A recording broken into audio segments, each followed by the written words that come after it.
ঘরের মেঝেতে পড়ে আছে বাবা রতন ও 7 বছর বয়সী মেয়ে নুরিয়ার নিথর দেহ। পাশে গলা ও হাতে জখম অবস্থায় পড়েছিল শিশুটির মা।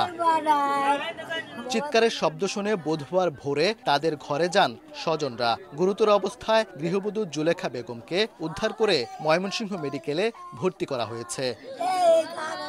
গাজীপুরে গার্মেন্টসে চাকরি করতেন রতন এবং স্ত্রী জুলেখা বেগম। প্রায় 2 বছর আগে থেকেই দুবাইয়ে গৃহকর্মী হিসেবে কর্মরত রয়েছেন। স্ত্রী বিদেশে থাকাকালীন সময়ে স্বামী স্ত্রীর মধ্যে পারিবারিক বিরোধ সৃষ্টি হয়। গত 1.5 মাস ধরে জুলেখা ছুটি নিয়ে দেশে ফিরে বাবার বাড়িতেই রয়েছেন। ছুটি শেষে বুধবার দুবাইয়ে ফিরে যাওয়ার কথা ছিল তার। বোন জামাই বলতো যে তুমি বিদেশ যাইও না। সে তার নিজের সন্তানরা নিজে মারছে এবং সে তার নিজের স্ত্রীকে আহত করছে এবং নিজেও মারা গেছে। তার বউজা আবার দুবাই যাবে, একদম মনে করেন যে পাসপোর্ট ভিসা সব করে রাখছে। আমার ভাই হয় বাধা দিছে, এই পরিকল্পনা করে তারা এই মনে করেন মার্ডারটা করছেন। আমার ছেলে যারা মারছে আর আমি ফাঁসি চাই।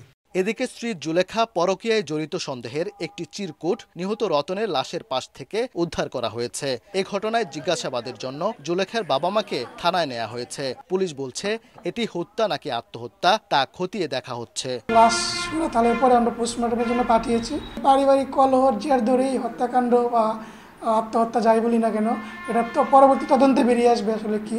9 বছর আগে ময়মনসিংহের হালুয়াঘাটের আমির খাকুরা গ্রামের জুলেখা বেগমের সঙ্গে শেরপুরের নালিতাবাড়ির খালিশাকুরা গ্রামের রতন মিয়ার বিয়ে হয়। ওবায়দুল হক, সময় সংবাদ, ময়মনসিংহ।